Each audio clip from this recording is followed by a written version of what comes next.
Hello, this is how we are developing an app to investigate whether an automatically adjusting active filter can mitigate color vision deficiency. Now, as some background context, my research partner here, Julian, has what is called Dutra anomaly. You can see it affects 2.7% of the population. And since it affects such a small amount of the population, there is not that much research done for this color blindness. But it still has very negative impact on the lives of those who have it. And essentially the way it occurs is when these cones here become weaker or not present in your eye, you will no longer be able to perceive colors. So our research question is, can we design an accessible, functional, and adaptable filter to improve color discrimination for those with Dutra anomaly, colloquially known as red-green color blindness? And so essentially, we have designed a vendor agnostic app to do this filtering and analyzation of the patient's color vision deficiency. And based on the results, we can automatically adjust how we color correct their vision. And with this, we can improve color discrimination by an extremely large amount. So let me expand on what vendor agnostic means. Instead of trying to make an app specifically for iPhone, Android, or any other vendor or marketplace, what we did is we created a web app. So you just go to the website and you can access this on any device, even a Chromebook, but we would recommend something with a back camera.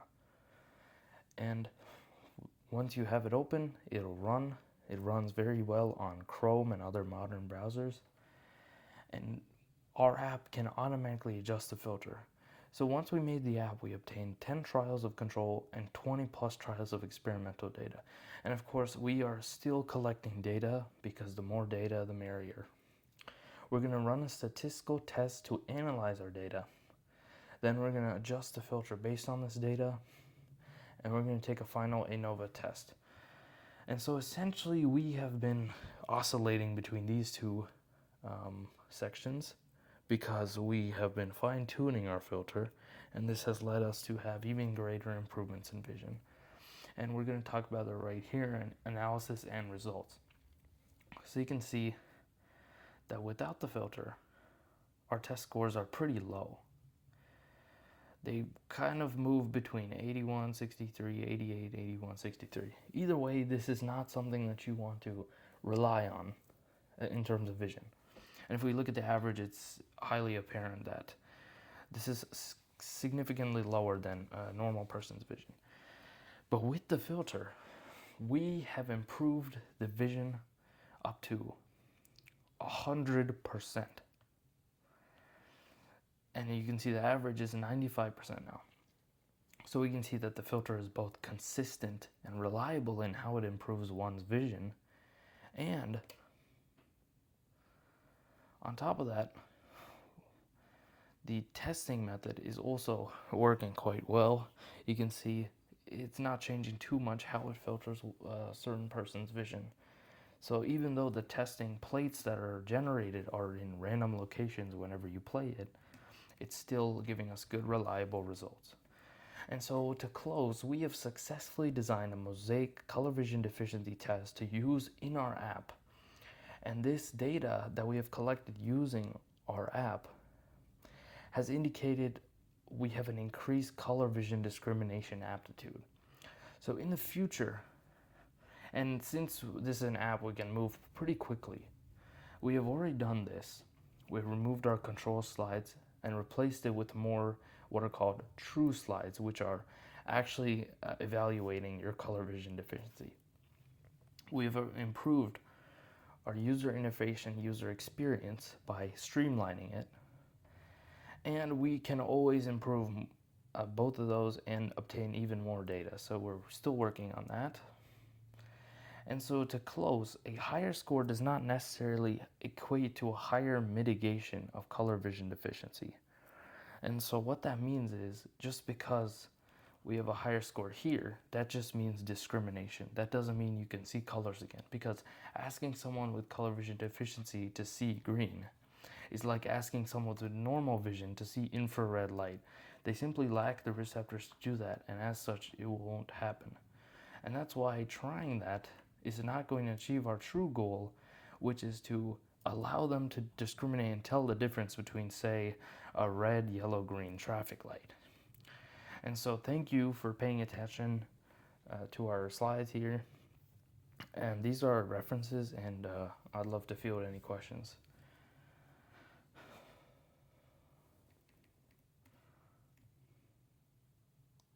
Yeah, you over there. What's up? Okay, so you were talking about how your thing is vendor agnostic, but since it's a website, it doesn't have any marketplace or app to download. So, what do I do if I don't have internet? Okay, thanks for the question. It's a really great question.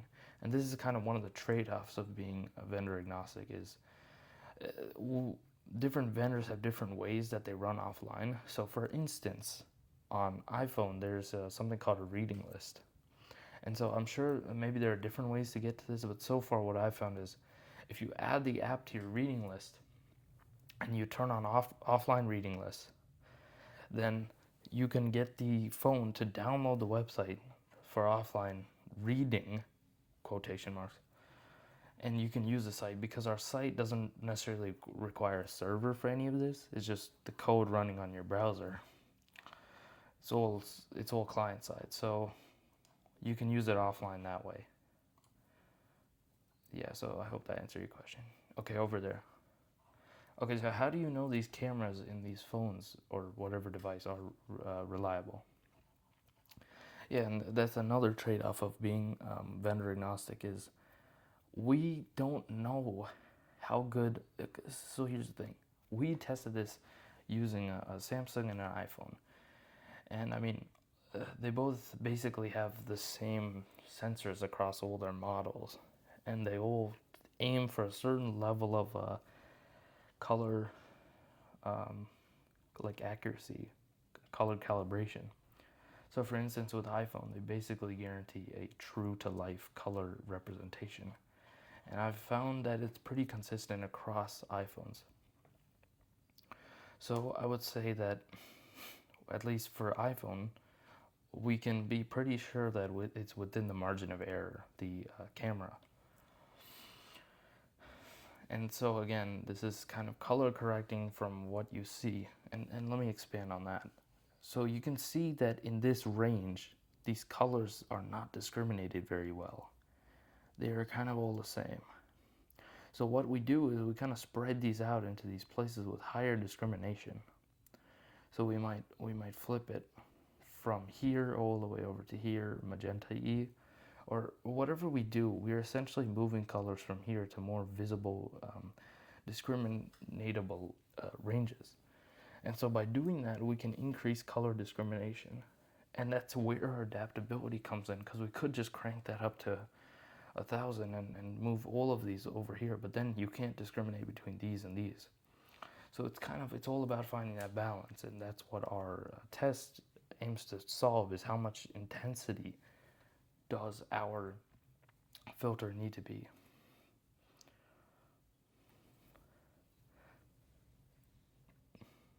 Okay, you over there. All right, so what did you guys do last year? Okay, yeah, good question. So last year we tried doing this with what is called a passive filtering system, and that is what you see a lot in today's world with Enchroma and with all these other vendors of color blindness glasses. So the thing is, we found, and literature also served to prove this, is passive filters don't work. They just don't work flat out because they can't do the dynamic color correction to adapt to your eye, and they just take this whole spectrum and they just move the whole thing over this way, and that just doesn't work because these colors are not going to be green and these colors are not going to be blue, and these colors are just gone. So that's what Enchroma does, it kind of shifts to magenta, and what we tried to do is we tried to shift it to green because we thought if we force more green like light in, if we shift everything towards green, then they'd be able to see. But as I said before, trying to get green to be perceived is kind of like asking someone to perceive infrared light. It's kind of hard without the proper cones. So with this literature, so for example, we found the EU had commissioned and published a report saying that Enchroma and other similar passive filtering systems don't work, and they create a false sense of security. So for example, someone wearing it could try to drive and think they can accurately tell traffic lights, and maybe that would lead to something bad happening. So that's a false sense of security coming in there. Either way, we found that passive filtering is not going to work for us. So that's why we switched over to active. Yeah, you over there. Okay, so how did you know this is going to work? Yeah, good question.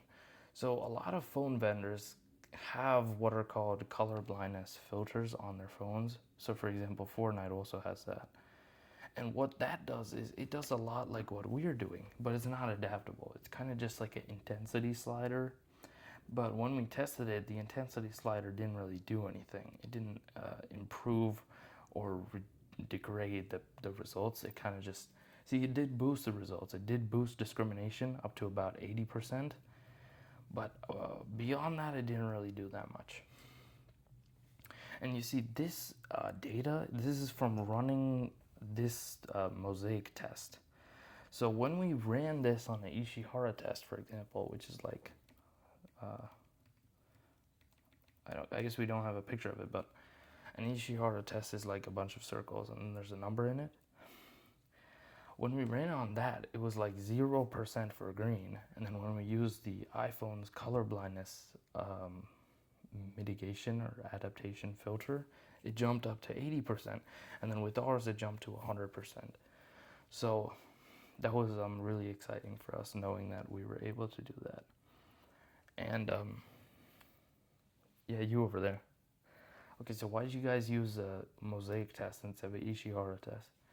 Yeah, good question. So with the Ishihara test, you kind of have to identify numbers or letters or images or whatever. And the thing about that is it can be kind of ambiguous if you see like only part of a number or whatever, if you can't read the language. So in order to make this more accessible, we decided to just use this very simple squares method. So we have a whole grid, and then in the middle here we have just a set of squares here that is perceptible for those who have normal vision in the audience. It's right here, but to people like my research partner, it would be imperceptible. And so by doing this, we can both move this wherever we want. Okay, we can't run out of characters ever because we just move it wherever we want. So you can't memorize the test, and you can't memorize the patterns either because it's like noise like this. So you can't memorize the patterns either. And the noise also serves to help you discriminate if you can see it. So, but yeah. So if that's it, thanks for listening, and goodbye.